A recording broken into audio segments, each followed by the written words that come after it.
Hey guys, what's up? Lightboltjoe here. Today we're going to discuss the 2016 fantasy adventure action film Fantastic Beasts and Where to Find Them, written by J.K. Rowling, directed by David Yates. David Yates directed Harry Potter and the Order of the Phoenix, Harry Potter Half-Blood Prince, Harry Potter Deathly Hallows Part 1, Harry Potter Deathly Hallows Part 2. So Harry Potter 5, 6, 7... A and then 7B. J.K. Rowling, obviously the creator of the Wizarding World. We have the 8 films of the Harry Potter series, and now we have 5. Originally it was 3, but then they announced it was going to be 5 films of the Fantastic Beasts series. So Fantastic Beasts and Where to Find Them is movie 1 from 2016. Fantastic Beasts: The Trials of Grindelwald is 2018. Comes out next week, actually. Or this week? One of these weeks. Any day now, soon, before Thanksgiving. And then we'll have, it seems like every 2 years there'll be a movie. I'm going to be old by the time the 5th one comes out. But then again, I was old when the 8th Harry Potter movie came out. I was 9 years old when the first movie came out. It's a horrifying thought, but I remember it. I remember seeing it in theaters. I remember going with my Cub Scout troop, actually, to go see it. And then I remember the second one we saw, again, it was another Cub Scout thing. I was a Cub Scout. The second one we saw for, like, my brother's birthday or something like that. I remember seeing it a lot. And then, like, we came back and, like, had a party.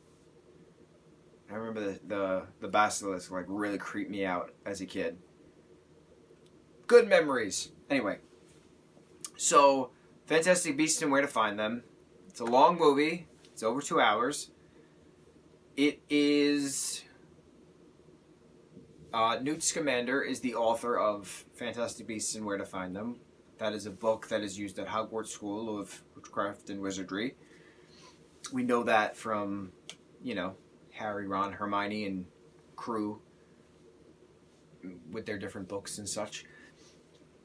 So Newt Scamander is in New York City, Manhattan, to find a breeder for a specific beast, for a specific creature that he needs. But he's not too familiar with magic culture in America as in magic culture in England. This is also taking place in the 20s. So, 6, 7 decades prior to when the Harry Potter movies actually were. Which is interesting because if the Harry Potter movies are taking place in the 2000s, but the books take place in the 90s, right? Or the 80s? 80s or 90s? So, like, the Fantastic Beasts movies take place in the 20s, but is it the 20s for the books, or is it the 20s for the movies? I say it's the 20s for the movies, because they're all movies. So let's just assume it's 20s for the movies. So Newt, played by Eddie Redmayne, awesome actor, plays a super awkward character who is just goes chaos as soon as he gets off the boat from England.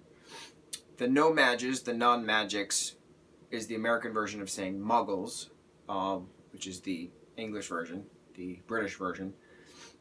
He meets this character named Tina, who is an investigator within the American Majesty of Magic, Association of Magic. They use an acronym, and I can't remember the acronym. There's a lot of information that goes on in this movie. So then the characters meet this guy, Jacob Kowalski, who's a no-mage, and then eventually we come across Tina's sister, Queenie. So it's really the 4 main characters having an adventure throughout Manhattan trying to get Newt's creatures back because they escape his suitcase, which is hysterical and comical. But then we also have Colin Firth playing this character called Graves, who's a wizard, trying to get Ezra Miller's character Credence to, like, find who the secret witch or wizard is, who's a child because of certain visions that Graves had. because there's an obscurus within the child who's been suppressing the magic, and the obscurus is the suppressed magic, and then just goes on rampant rampages throughout the city of Manhattan and destroys everything. But then it turns out that Graves is Grindelwald the whole time, and it turns out that Credence is actually the magic one because of his magic mother, and not the little sister that we assumed. It's a very brutal story that Credence has. It's very poetic, and it's very sad. It's very depressing, but it's very well done. Little slivers of hope at the end of the film. But the part that always gets me choked up and on the borderline of crying every single time I watch this movie is at the very end when Madam President of the Magic World, again, I can't remember the acronym that they use, decrees that all of the mortals need to be obliterated.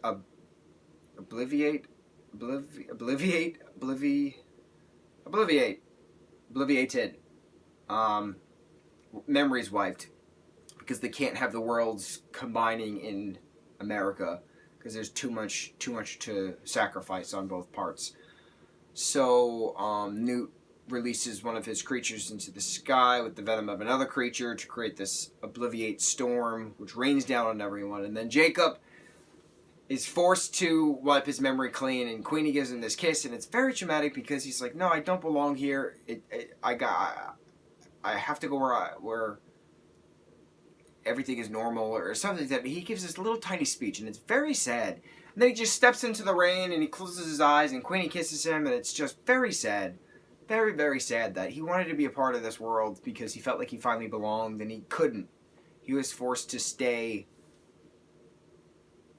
normal, and it wasn't fair to him. But then he realized that his memory was still there, and we learned that from his little bakery thing at the end of the movie. I thought Eddie did a great job with Newt.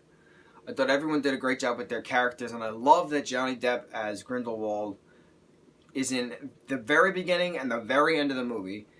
And I love that Grindelwald was Graves the entire time, which is very interesting. And of course, you have your common spells that we all know from the 8 Harry Potter films, Alohomora, and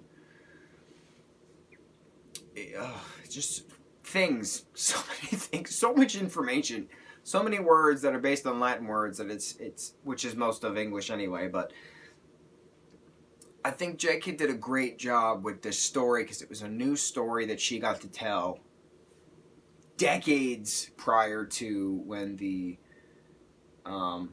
Harry Potter stories started within the 90s, within the 2000s, however you want to place where the story starts, depending if you go by the books, depending if you go by the movies. The other thing is I actually don't like the books, and it's so funny when I say that because no one believes me, because I'm big in fandoms. I love reading, I love watching movies, I love watching franchises, I love binge watching, I love stories, right? J.K. Rowling has an amazing world that she has created. I give her all of the credit to that, with an amazing, amazing set of characters, with amazing character development, etc., etc., etc. I cannot read her style of writing. It puts me to sleep. I can't do it. It is so exhausting trying to read her books. And that's fine. I still appreciate the woman for what she has created. She's no Rick Riordan. That man can write. She's no Justin Sumper. That man can write. She's no Frank Powell. That man can write. But I just can't read the books without falling asleep. I don't need 12 pages of 70 different subplots aside from the main plot of the story. Can't do it. Give me 7 subplots, fine. But when there's 17 subplots, I can't do it. Can't do it. And then certain people argue and say, oh, well, it's more in depth of the world and it's more in depth of the characters. And I was like, yeah, that's great. I get it. Wonderful. Terrific. But when you look at the movies that have been provided to us, right, so many subplots have been obliterated, right? Haha, obliterate, get it? From book to screen. And so many people have a problem with that. But I'm fine with that. because there's so much information that's saturated within the Wizarding world. I think it's not appropriate to try to have every single detail, minute detail, put onto the screen. I feel like it confuses the main audience, which is weird to say because it's been, what, 20 years of Harry Potter? Next year will be 20 years of Harry Potter, roughly. So, like, the main audience is everyone at this point. But I still don't think, for instance, if they did a Harry Potter TV show, right? Of course it would work because there's there's billions of people around the world that love the Harry Potter universe, the Wizarding World universe. There's theme parks, everything. But I just don't see book 1 being a season. I don't see book 2 being a season.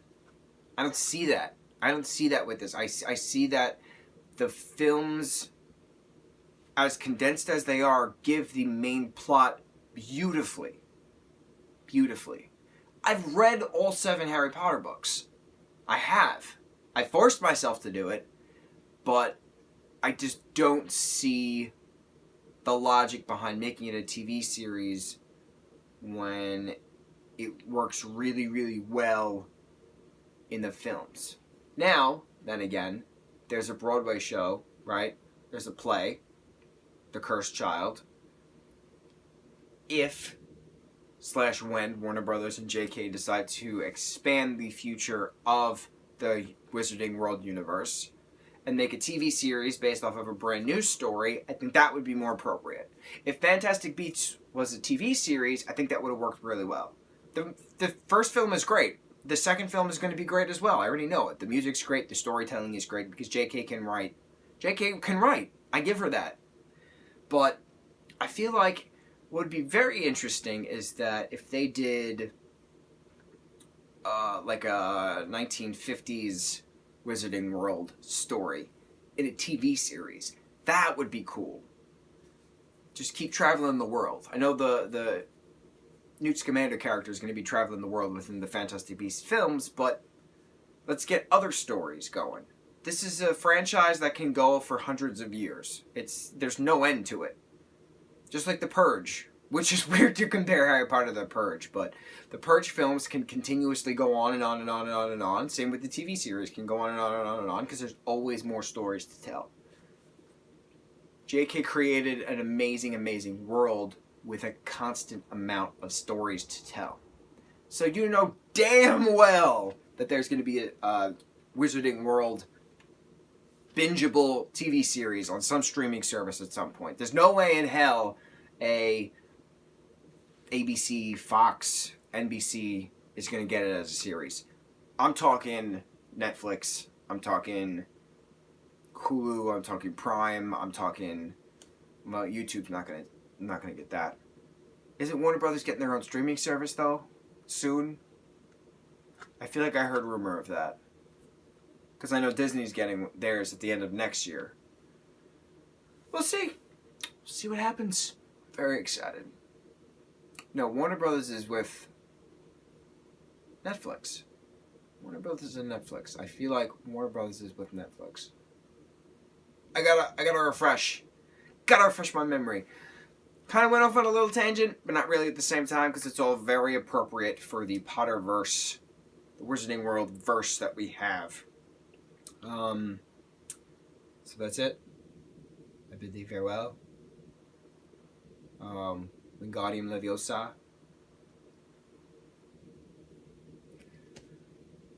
Stupefy. I don't know. What else? Plenty of things. Plenty of spells. What's your favorite spell? Start with that. Very excited for Fantastic Beasts 2, Trials of Grindelwald. Jude Law is going to be an amazing Albus Dumbledore. Oh, can't wait. Can't wait. That's it. Mucho mahalo, guys.